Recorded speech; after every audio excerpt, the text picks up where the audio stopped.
പാകിസ്ഥാൻ എന്താണ് ഉദ്ദേശിക്കുന്നത് എന്നുള്ളതിൽ ഒരു വ്യക്തത വന്നു കഴിഞ്ഞു എന്നാണ് മനസ്സിലാക്കുന്നത്. കാരണം പാകിസ്ഥാൻ മാധ്യമങ്ങൾ പാകിസ്ഥാൻ സർക്കാരിനെ ഉദ്ധരിച്ച് റിപ്പോർട്ട് ചെയ്യുന്നത് വലിയ തരത്തിലുള്ള ആക്രമണത്തിന് പാകിസ്ഥാൻ തുടക്കമിട്ടിരിക്കുന്നു. തകർക്കാനാകാത്ത മതിൽ എന്ന ഒരു പേര് തന്നെ ഓപ്പറേഷൻ സിന്ദൂറിന് ബദലായിക്കൊണ്ട് പാകിസ്ഥാൻ അതിന്റെ ഒരു ആക്രമണ മുഖം, പോർമുഖം ഇന്ത്യക്കെതിരെ തുറന്നിരിക്കുന്നു എന്നുകൂടിയാണോ മനസ്സിലാക്കേണ്ടത്?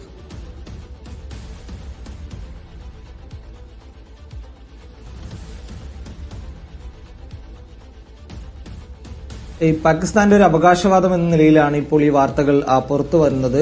ഇന്ത്യയുടെ ഓപ്പറേഷൻ സിന്ദൂറിന് പകരമായിട്ടാണ് തകർക്കാനാകാത്ത മതിൽ എന്ന പേരിട്ടുകൊണ്ട് പാകിസ്ഥാൻ ഒരു ഓപ്പറേഷൻ ഇന്ത്യക്കെതിരെ നടത്തുന്നു എന്നുള്ള വിവരങ്ങൾ ഇപ്പോൾ പാക് മാധ്യമങ്ങളടക്കം റിപ്പോർട്ട് ചെയ്യുന്നത്. ചില പാക് സൈനിക ഉദ്യോഗസ്ഥരും ഇക്കാര്യങ്ങൾ ഇപ്പോൾ സ്ഥിരീകരിക്കുന്നതായിട്ട് കൂടി ദേശീയ മാധ്യമങ്ങൾ റിപ്പോർട്ട് ചെയ്യുന്നുണ്ട്. ഇത് വെച്ച് പാകിസ്ഥാൻ എന്താണ് ലക്ഷ്യം വെക്കുന്നത് എന്നതിനെക്കുറിച്ചൊരു വ്യക്തത ഇതുവരെയും ഉണ്ടായിട്ടില്ല. ഇന്ത്യയിലേക്ക് ഒരു തുറന്ന യുദ്ധത്തിലേക്ക് പാകിസ്ഥാൻ പോവുകയാണോ ഇല്ലയോ എന്നുള്ളൊരു കാര്യം ഇനിയിപ്പോൾ ഇതുമായി ബന്ധപ്പെട്ട് വ്യക്തമാകേണ്ടതുണ്ട്. ഒരുപക്ഷെ ഇന്ന് കേന്ദ്രം വിളിക്കുന്ന വാർത്താ സമ്മേളനത്തിൽ ഇതുമായി ബന്ധപ്പെട്ടുള്ള വിശദമായിട്ടുള്ള വിവരങ്ങൾ ഉണ്ടാകും. പാകിസ്ഥാന്റെ ഭാഗത്തുനിന്നുകൊണ്ട് ഇനിയും തുടർച്ചയായിട്ടുള്ള പ്രകോപനങ്ങൾ ഉണ്ടാവുകയാണെങ്കിൽ ഇന്ത്യയുടെ ഭാഗത്തുനിന്നുകൊണ്ട് വലിയ രീതിയിലുള്ള പ്രത്യാക്രമണങ്ങൾ ഉണ്ടാകും എന്ന കാര്യത്തിൽ സംശയമില്ല. കാരണം കഴിഞ്ഞ ദിവസം തന്നെ പ്രതിരോധ മന്ത്രി അക്കാര്യങ്ങൾ വ്യക്തമാക്കിയിരുന്നു. ഇന്ത്യയുടെ ക്ഷമയെ പാകിസ്ഥാൻ നിരന്തരമായി പരീക്ഷിക്കുന്നുണ്ട്. അത് ഇനിയും തുടർന്നാൽ വലിയ തിരിച്ചടി പാകിസ്ഥാൻ നേരിടേണ്ടി വരും എന്നുള്ളൊരു സൂചന, ഒരു മുന്നറിയിപ്പ് പ്രതിരോധ മന്ത്രി ഇതിനോടകം തന്നെ പാകിസ്ഥാന് നൽകിയിട്ടുണ്ട്. അതിനുശേഷവും പാകിസ്ഥാന്റെ ഭാഗത്തുനിന്നുകൊണ്ട് ഇത്തരത്തിൽ രാത്രി 8 മണിക്ക് ശേഷമാണ് ഇത്തരത്തിൽ ഷെല്ലാക്രമണങ്ങൾ ഉൾപ്പെടെ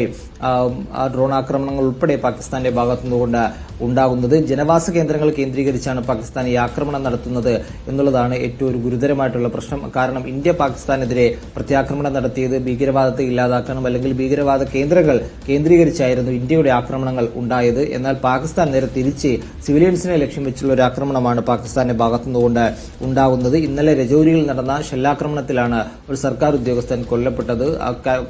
രജൌരിയിലെ കാര്യങ്ങൾ ഏകോപിപ്പിച്ച് ഇന്നലെ അദ്ദേഹം മുഖ്യമന്ത്രിയോടൊപ്പം ഉണ്ടായിരുന്നു. ഒമർ അബ്ദുള്ള തന്നെ അക്കാര്യം സ്ഥിരീകരിക്കുകയും ചെയ്തിട്ടുണ്ട്. അതിനുശേഷമാണ് അദ്ദേഹം വീട്ടിലേക്ക് മടങ്ങുന്നതിനിടയിലാണ് ഇത്തരത്തിൽ ആക്രമണത്തിൽ പരിക്കേറ്റ് കൊല്ലപ്പെട്ടു എന്നുള്ള വിവരം ഇപ്പോൾ മുഖ്യമന്ത്രി തന്നെ വ്യക്തമാക്കുകയും ചെയ്തിരുന്നത്. അത്തരത്തിൽ പാകിസ്ഥാൻ അവരുടെ നിലപാട് കടുപ്പിക്കുകയാണെങ്കിൽ അതിനെ എങ്ങനെ നേരിടണം, അല്ലെങ്കിൽ അതിനെങ്ങനെ തിരിച്ചടി നൽകണം, പ്രത്യാക്രമണം നൽകണം എന്നുള്ളൊരു കാര്യത്തിൽ ഇന്ത്യയുടെ മുന്നിൽ കൃത്യമായിട്ടുള്ള വഴികളുണ്ടാകും. ആ വഴികളെക്കുറിച്ച് കൂടുതൽ വിശാലമായിട്ട് ചർച്ച ചെയ്യാനായിരിക്കും ഒരുപക്ഷെ ഇന്ന് പ്രധാനമന്ത്രിയുടെ അധ്യക്ഷതയിൽ യോഗം ചേരുക. അതോടൊപ്പം തന്നെ സൈനിക മേധാവിമാരും പ്രതിരോധ മന്ത്രിമാരുമെല്ലാം സംയുക്തമായിട്ട് മറ്റൊരു യോഗം കൂടി ചേരുന്നുണ്ട്. ഒപ്പം ഇനിയിപ്പോൾ എങ്ങനെ ഇതുമായി ബന്ധപ്പെട്ടുള്ള കാര്യങ്ങൾ മുന്നോട്ട് പോകണം, പ്രത്യേകിച്ച് ഈ ഷെല്ലാക്രമണങ്ങൾ ഉൾപ്പെടെ കൂടുന്ന സാഹചര്യത്തിൽ ആളുകളെ സുരക്ഷിതമായ കേന്ദ്രങ്ങളിലേക്ക് മാറ്റേണ്ട സാഹചര്യമുണ്ടോ, അല്ലെങ്കിൽ എന്താണ് അതുമായി ബന്ധപ്പെട്ട് കാശ്മീരിലും അതോടൊപ്പം തന്നെ ജമ്മു മേഖലകളിൽ ഇനിയിപ്പോൾ സ്വീകരിക്കേണ്ട നടപടികളെക്കുറിച്ചുള്ള ഒരു കൂടിയാലോചനകൾ കൂടി യോഗത്തിൽ ഉണ്ടാകും. അതോടൊപ്പം തന്നെ ജമ്മു കാശ്മീർ സർക്കാരും ഈ വിഷയത്തിൽ കൃത്യമായി ഇടപെടുന്നുണ്ട്.